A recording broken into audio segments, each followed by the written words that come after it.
ইয়া রাসূলুল্লাহ।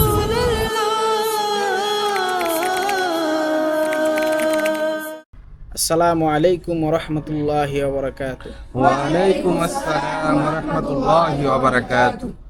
حامدا ومصليا أما بعد قال الله تعالى في فرقانه المجيد أعوذ بالله من الشيطان الرجيم بسم الله الرحمن الرحيم الرحمن علم القرآن قال النبي صلى الله عليه وسلم طلب العلم فريضة على كل مسلم أو مسلمة صدق الله مولانا العظيم وصدق رسوله النبي الكريم ونحن على ذلك من الشاهدين والشاكرين والحمد لله رب العالمين। মুহতারাম হাজিরিন, আল্লাহ তাআলার অশেষ শুকরিয়া যে দয়াময় প্রভু আমাদেরকে ঈমান এবং ইসলামের মতো মূল্যবান সম্পদ আমরা যারা মুসলিম আমাদেরকে দান করেছেন। এই জন্য আমরা সকলেই দিল থেকে শুকরিয়া আদায় করি আলহামদুলিল্লাহ। আলহামদুলিল্লাহ। মুহতারাম হাজিরিন, মুসলমান আমরা যারা আছি, আমাদের কাজ কি? আমাদের কাজ হলো আল্লাহ তাআলার বন্দেগী করা। আর আল্লাহ তাআলা মানুষদেরকে এবং জিন জাতিকে সৃষ্টি করেছেন তার ইবাদত এবং বন্দেগী করার জন্য। আসলে পৃথিবীতে বর্তমানে আমরা যদি আল্লাহ তাআলাকে চিনতে চাই এবং আল্লাহ তাআলার ইবাদত বন্দেগী যদি আমরা ভালো মতো করতে চাই, তাহলে যে জিনিসটা আমাদের সর্বপ্রথম দরকার সেটা হলো দ্বীনের ইলম। এজন্য রাসূল আরবি সাল্লাল্লাহু আলাইহি ওয়াসাল্লাম তিনি বলেন, তলাবুল ইলমি ফারিজাতুন আলা কুল্লি মুসলিমিন আও মুসলিমা। প্রত্যেকটা নরনারী মুসলিমদের জন্য ফরজ হলো ইলমে দ্বীন শিক্ষা করা। এই জন্য আমরা যারা মাতা পিতা আছি, আমরা যারা অভিভাবক আছি, আমাদের কর্তব্য হলো আমাদের সন্তানদেরকে দ্বীনের খাদেম এবং দ্বীনের ইলম যেন তারা শিখতে পারে সেই পথ আমাদের করে দেওয়া। আমরা যদি লক্ষ্য করি তাহলে আমরা দেখতে পাই বর্তমানে বিশ্বে কওমি মাদ্রাসায় উলামায়ে কেরামের নিসবতে যে ইলমটা আমাদের আজ পর্যন্ত এসেছে, সর্বপ্রথম আজ থেকে প্রায় 1500 বছর আগে যেই ইলমে দ্বীনের সিলসিলা জারি হয়েছিল রাসূল করিম সাল্লাল্লাহু আলাইহি ওয়াসাল্লামের মাধ্যমে, তিনার কাছ থেকে সাহাবায়ে কেরাম শিক্ষা লাভ করেছেন। তিনার থেকে তাবিরা, তারপর তাবে, তারপর আইম্মায়ে মুজতাহিদিন, এভাবে পর আস্তে আস্তে আমাদের পর্যন্ত ইলমে দ্বীন এসে পৌঁছেছে। আমরা যদি লক্ষ্য করি, যখন নাকি এই পুরা ভারতবর্ষে উলামায়ে কেরামদেরকে ইংরেজ কর্তৃক অতর্কিত হামলায় লক্ষ লক্ষ মানুষদেরকে, উলামায়ে কেরাম মুসলমানদেরকে, বিশেষ করে উলামায়ে কেরামদেরকে নির্মমভাবে হত্যা করে এই ইলমে ওহী নববী ইলমকে দুনিয়া থেকে যেন নিশ্চিহ্ন করে দেওয়া হয়, এই প্ল্যান করে তারা হাজার হাজার শত শত উলামায়ে কেরামকে কাউকে ফাঁসির কাস্টে, কাউকে গাছে ঝুলিয়ে, কাউকে আবার রাস্তায় ফেলে হত্যা করেছিল।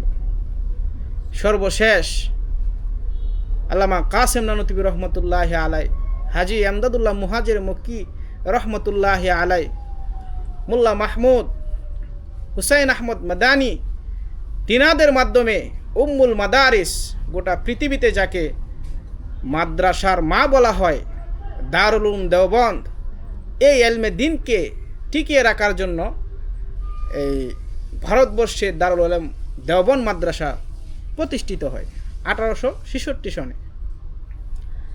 তো মুহতারাম হাজিরিন, আমরা যদি এই পৃথিবীতে আমাদের মুসলমানদের যে শিক্ষা, ইলমে দ্বীনের শিক্ষা, আমরা যদি ইলমে দ্বীন শিক্ষা না লাভ করি, আমাদের সন্তানদেরকে যদি আমরা শিক্ষা না দেই, তাহলে সন্তানরা অসৎ সন্তানে পরিণত হবে, জাতির কাছে তারা কলঙ্কিত হবে, সন্ত্রাস, চাঁদাবাজ এই সমস্ত হার বেড়েই চলবে। এই জন্য প্রত্যেকটা গার্জিয়ানের জন্য আবশ্যক হলো তিনি যেন তার সন্তানদেরকে মাদ্রাসার মধ্যে ভর্তি করান। মোহতারাম হাজিরিন, রাসূল আরবি সাল্লাল্লাহু আলাইহি ওয়াসাল্লাম বলেন, ইজা মাতাল ইনসান ইন কতা আনহু আমালুহু ইল্লা সালাস ইল্লা মিন সদকাতিন জারিয়া আও ইলমুন ইনতাফাউ বিহি আও ওয়ালাদুন সালেহ ইয়াদউ লাহু। মানুষ যখন মারা যায় তার সমস্ত আমলের দরজা বন্ধ হয়ে যায়, তবে তার 3টি আমল যদি পৃথিবীর বুকে সে করে যায়, এই 3টি জিনিস মানুষ যখন মারা যায় ওই লোকটি যে 3টি কাজ পৃথিবীতে করে গিয়েছে কবরের মধ্যে শুয়ে শুয়ে তার সব পেতে থাকে। 1 নাম্বার হলো সদকায়ে জারিয়া। কেউ যদি সদকা করে যায়, কোনো মাদ্রাসা, মসজিদ, কোনো রাস্তা, কোনো পুষ্করিণী, কোনো পুকুর যদি জনস্বার্থে, জনকল্যাণার্থে যদি করে যায়, তাহলে সে মারা যাওয়ার পরও এটার দ্বারা যত মানুষ, যত প্রাণী উপকৃত হবে তার একটা সওয়াব সে পেয়ে যাবে। আবার যদি রাসূল আরবি সাল্লাল্লাহু আলাইহি সাল্লাম বলেন, যদি কেউ কোনো উপকারী ইলম শিক্ষা দিয়ে যায়, যেটার দ্বারা মুসলমানদের জাতির কাজে আসে, এমন ইলম যদি শিক্ষা দিয়ে যায়, তাহলে সে মরে গেলেও তার এই ইলম সরিয়ে যে সমস্ত সওয়াব হবে, ফায়দা হবে, সেটার সওয়াব সে কবরের মধ্যে পাবে।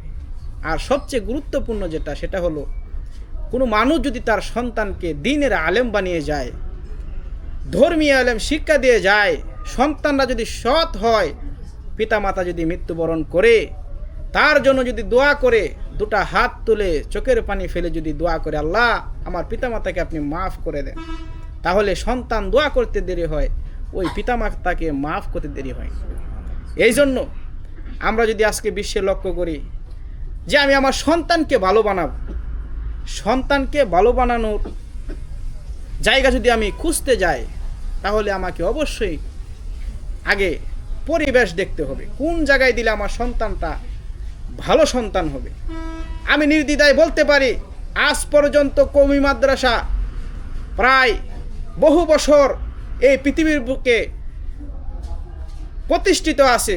আজ পর্যন্ত এই মাদ্রাসাগুলোতে কোনো একটা জঙ্গিবাদ বলেন, সমাজ বিরোধী বলেন, মাদক আসক্ত বলেন, চুরি ডাকাতি বলেন, এমন নজির কওমি মাদ্রাসার তুলাবাই ইলমদের মাধ্যমে আমরা পাই না।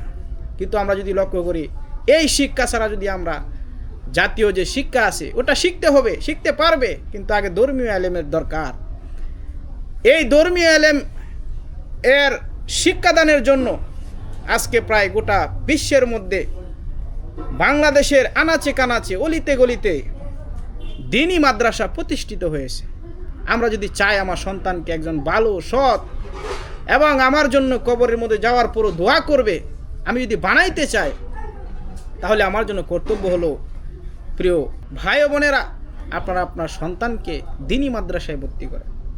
এই দ্বীনি মাদ্রাসার সুবিধার্থে আমাদের গাজীপুর জেলাধীন জয়দেবপুর থানার গাজীপুর সিটি কর্পোরেশনের 29 নং ওয়ার্ড সামান্তপুর পশ্চিমপাড়া এলাকায় আমাদের সন্তানদেরকে যেন সুসন্তান বানানো যায়, ইহার লক্ষ্যে 2011 সন থেকে 2025 সন পর্যন্ত ঐতিহ্যবাহী জামিলাতুল উলুম মাদ্রাসা ইতিমখানা প্রতিষ্ঠিত হয়েছে।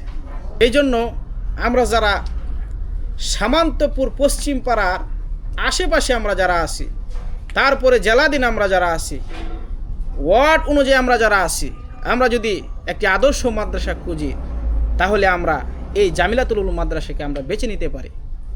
আমাদের মাদ্রাসার অনেক বৈশিষ্ট্য, এর মধ্যে আমাদের মাদ্রাসার বৈশিষ্ট্যসমূহ হলো, একটা বাচ্চা যখন কথা বলতে বলতে কথা শিখে 6 বছর 7 বছর যখন হয়ে যায়, তাকে আমাদের মাদ্রাসায় যদি নিয়ে আসে, তাহলে সর্বপ্রথম যে প্লে নুরানি ক্লাস, এখানে আমরা আন্তর্জাতিক মানের ট্রেনিং প্রাপ্ত উস্তাদের মাধ্যমে 24 ঘন্টায় মনোরম পরিবেশে মানসম্পন্ন খাবারের মাধ্যমে, উন্নত মানের তদারকির মাধ্যমে আমরা তাকে শিক্ষা লাভ করিয়ে থাকি। যদি ছেলে মেধাবী হয়, তাহলে 1 বৎসরের ভিতরে সে আরবি হরফ চিনে কোরআন শরীফ পড়ার মতো যোগ্যতা তার ভিতরে চলে আসে। দ্বিতীয় নম্বর হলো বৈশিষ্ট্য, একটা ছেলে যখন নাকি সে নুরানি পড়লো, আরবি হরফগুলো শিক্ষা লাভ করে, বাংলা ব্যঞ্জনবর্ণ স্বরবর্ণ এগুলা শিক্ষা লাভ করে যখন সে একটু জ্ঞান যখন সে শিখতে পারে, তখন দ্বিতীয় নম্বর যে ক্লাস নাজেরা বিভাগ, যেটাকে বাংলাতে প্রথম শ্রেণী বলা হয়, এই ক্লাসের মধ্যে মানসম্মত ট্রেনিং প্রাপ্ত হাফেজ মাওলানার মাধ্যমে সেখানে নাজেরা বিভাগে পড়ার সুবিধা রয়েছে।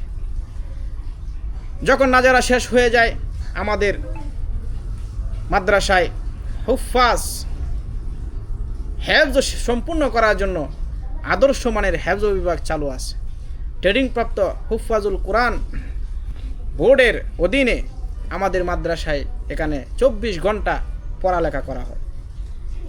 তারপরে আমরা যদি আমাদের সন্তানদেরকে হাফেজ বানানোর পর যদি আমরা চাই আমার সন্তানকে আলেম বানাবো, আমাদের মাদ্রাসায় কিতাব বিভাগও চালু আছে। যখন সে হুফাজ হেফজ শেষ করবে, তার মোটামুটি একটা ধাপ সে এগিয়ে গেল, তারপরে সে কিতাব বিভাগ, বাংলাতে যেটাকে বলা হয় ক্লাস, এই ক্লাসের জামাতে সে পড়তে থাকবে। 2য় শ্রেণী, 3য় শ্রেণী, 4র্থ শ্রেণী, 5ম শ্রেণী, 6ষ্ঠ শ্রেণী, 7ম শ্রেণী পর্যন্ত। আর মাদ্রাসার লাইনে বলা হয় উর্দু জামাত, তাইসির জামাত, নাহবিমির জামাত, মিজান জামাত, এই জামাতগুলো আমাদের মাদ্রাসায় খোলা আছে। মোহতারাম হাজিরিন, প্রিয় দেশবাসী, আমরা যদি চাই যে আমাদের সন্তানকে এখানে ভর্তি করব, তাহলে আমাদের এখানে আসার জন্য অনেক সুবিধা রয়েছে। আমাদের মাদ্রাসাটা মনোরম পরিবেশে গ্রামের মধ্যে অবস্থিত। এখানের হাওয়া বাতাস এবং কোলাহল মুক্ত একটি জায়গা। আপনারা যদি এখানে আসতে চান, তাহলে গাজীপুর চৌরাস্তা হয়ে 3 সড়ক থেকে রিক্সা যুগে সামান্তপুর, পশ্চিমপাড়া, কাটলতলা মাদ্রাসা। আবার যদি আমরা রেল যুগে আসি, জয়দেবপুর রেল স্টেশন হয়ে ওইখান থেকে কাজীবাড়ি রোড হয়ে সামান্তপুর, পশ্চিমপাড়া, কাটলতলা মাদ্রাসা। এই জন্য আমরা সকলেই যেন, রাসূল আরবি সাল্লাল্লাহু আলাইহি সাল্লাম বলেছেন, একটা পিতামাতার জন্য, সন্তানের জন্য পিতামাতা যে সমস্ত সম্পদ রেখে যায়, সমস্ত সম্পদ থেকে শ্রেষ্ঠ সম্পদ হলো সন্তানকে আদর্শবান বানিয়ে যাওয়া। এর চেয়ে মূল্যবান জিনিস পৃথিবীতে রেখে যায় না। আমরা লক্ষ লক্ষ টাকার বাড়ি গাড়ি দামি সব জিনিস রেখে গেলাম, কিন্তু সন্তানটা আমার কুসন্তান হয়ে গেল, ভালো হলো না, নেককার হলো না। এই সন্তান আমি মরে যাওয়ার পর আমার সম্পদ বেহালাল জায়গায় হারাম কাজে ব্যয় করে সে অযথা নষ্ট করবে। এই জন্য আমি আমার সন্তানকে যেন কুসন্তান না হয়ে যায়, কুলাঙ্গান না হয়ে যায়, ভালো সন্তান আমার জন্য দোয়া করবে, এটার দিকে লক্ষ্য করে আমি আমার সন্তানকে, আমার গ্রামের সন্তানকে, আমার থানার সন্তানকে, আমার দেশবাসী যত সন্তান আছে সকলকেই সর্বপ্রথম আমরা এই ইলমে দ্বীন শিক্ষা দেওয়ার নিয়ত করি এবং নিজেও ইলমে দ্বীন শেখার জন্য আগ্রহী হই। আল্লাহ তাআলা আমাদের সকলকে, আমরা যেন এই কোরআনের ইলম, নববী ইলম যেন আমরা হাসিল করতে পারি। আল্লাহ তাআলা আমাদের সকলকে তৌফিক দান করুন। আসসালামু আলাইকুম ওয়া রাহমাতুল্লাহি ওয়া বারাকাতুহু।